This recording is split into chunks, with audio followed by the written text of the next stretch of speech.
A moth, a moth goes into a podiatrist's office. A moth goes into a podiatrist's office, right? You are correct.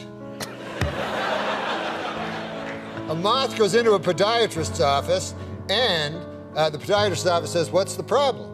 And the moth says, "What's the problem? Where do I begin, man?"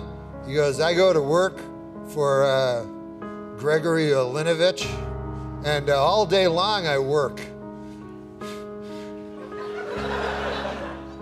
Honestly, Doc, I don't even know what I'm doing anymore. I don't even know if Gregory Olinovich knows. He only knows that he has power over me, and that seems to bring him happiness. But I don't know. I wake up in a malaise, and I walk here and there." And the podiatrist says, "Oh, yeah?"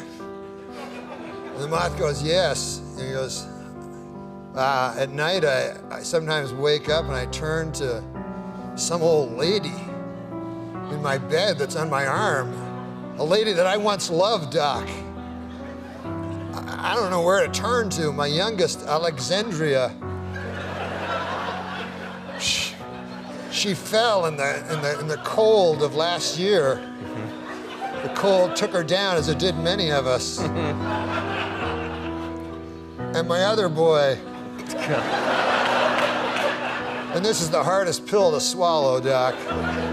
My other boy, Gregaro Ivanilidovich.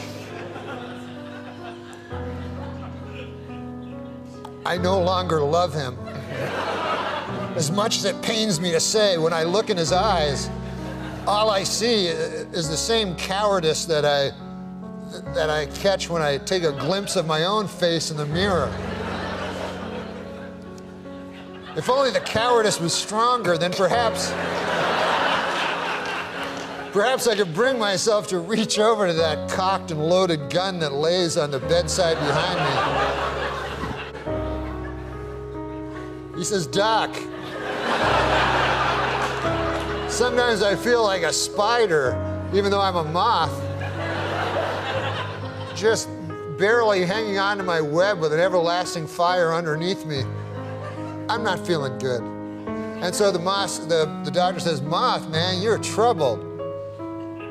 But you should be seeing a psychiatrist. Why on earth did you come here?" And then the moth said, "Because the light was on."